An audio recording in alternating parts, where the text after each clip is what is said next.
On s'intéresse maintenant à l'équipe du CESAG. Présentation de solutions. Rappelons que le thème principal est l'agriculture.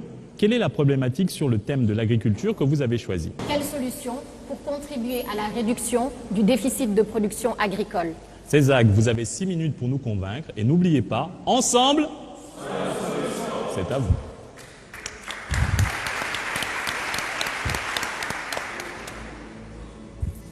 La terre, elle ne ment jamais. Nous venons de la terre et nous retournons à la terre.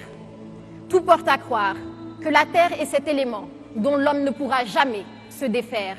Nous marchons sur la terre, nous bâtissons nos maisons avec la terre et mieux encore, nous tirons de la terre des éléments nécessaires à notre subsistance. L'agriculteur est par définition cet artiste qui façonne la terre afin d'en tirer le rendement le plus élevé tout en maintenant sa fertilité. Un disciple de Socrate disait ceci: l'agriculture est la mère de tous les arts. Lorsqu'elle est bien menée, tous les autres arts prospèrent. Lorsqu'elle est négligée, tous les autres arts déclinent, sous terre et sous mer. Partant de là, permettez-moi de renommer l'agriculture comme étant le 8e art. Ce chiffre 8, lorsque vous le couchez, donne le signe mathématique infini, comme pour dire que l'agriculture est vouée à un bel avenir. Mesdames et messieurs, chers membres du jury, bonjour. Je m'appelle Béatrice Sagna et je suis chargée de vous parler d'une problématique cruciale de développement. Quelles solutions pour contribuer à la réduction du déficit de production agricole? Pour ce faire, abordons tour à tour le problème qui se pose, la solution que nous préconisons et enfin l'impact de la solution. Le déficit de production agricole signifie que nous consommons plus que ce que nous produisons. Et la direction de l'analyse, de la prévision et des statistiques agricoles sur la campagne 2012-2013 notait un déficit de plus de 900 000 tonnes pour le riz, 738 pour le gombo et 10 tonnes pour l'aubergine. Vous n'avez rien remarqué? Chacun des produits que je viens d'énumérer entre dans la composition du tchèb. Autrement dit, notre tchéboudienne est en partie importé. D'ailleurs, nous importons plus que nous n'exportons. En 2013, c'est 222 milliards de francs que nous avons déposés tout juste pour importer le riz. Cela correspond à 4000 maternités modernes comme celle de la région de Oussouye. Pourtant, l'agriculture sénégalaise dispose d'atouts considérables. Des ressources en eau, 30 milliards de mètres cubes.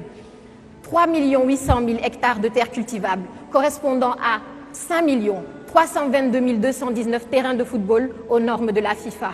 Une population de 14 millions d'habitants, dont les 2/3 ont moins de 25 ans. Alors comment expliquer ce paradoxe qui existe entre le potentiel d'une part et le déficit d'autre part? Raison pour laquelle, pour mettre en lumière cette mine d'or qui se trouve sous nos pieds, il convient de s'interroger sur une question. Quelle solution pour contribuer à la réduction du déficit de production agricole?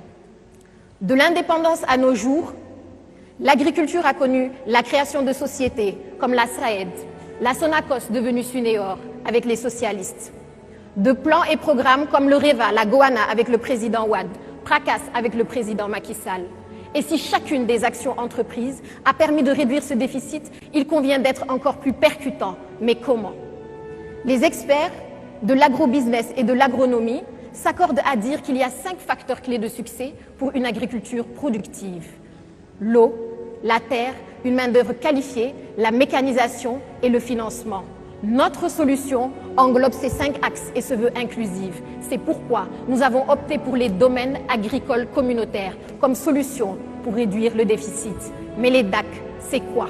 Ce sont 10 sites agricoles installés à travers le pays de 1000 à 5000 hectares sur initiative de l'État et sur un horizon de 5 ans. Ils comprennent de vastes étendues de terres dotées d'infrastructures pour résoudre le problème de l'accès aux terres et de la mécanisation, un incubateur d'entrepreneurs agricoles pour booster les qualifications et un pôle de compétitivité économique pour créer de la valeur. Jean-Pierre Senghor, coordinateur du PRODAC, annonçait un financement de 100 milliards pour financer ce programme, parce que l'agriculture aussi est une question d'investissement. Ce montant sera financé par un partenariat public-privé pour le développement de l'agriculture sénégalaise. Notre solution a d'ores et déjà produit des impacts considérables et le premier DAC de Itato, dans la région de Kédougou, en est un exemple palpable. D'un point de vue social, il se traduit par le renforcement de l'identité rurale, un frein à l'exode rural et la réaffirmation de la lutte contre l'insécurité alimentaire, quand on sait que 30% des ménages ruraux au Sénégal sont menacés par l'insécurité alimentaire. D'un point de vue économique, il se traduit par l'augmentation du pouvoir d'achat des ménages, avec la création de 300 000 emplois sur un horizon de 5 ans. Et enfin, sur le plan environnemental, il se traduit par la préservation de la nature à travers la sensibilisation des acteurs, à travers les formations PRODAC. En définitive, nous avons opté pour les domaines agricoles communautaires comme solution et moteur de la croissance inclusive d'une agriculture qui nourrit ses hommes et nourrit les autres secteurs de l'économie.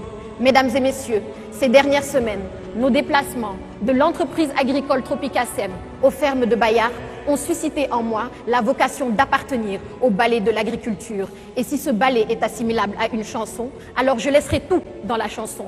Parce que la terre, elle ne ment jamais. Je vous remercie. Merci. Béatrice de l'équipe CESAG, sous vos applaudissements. Une première épreuve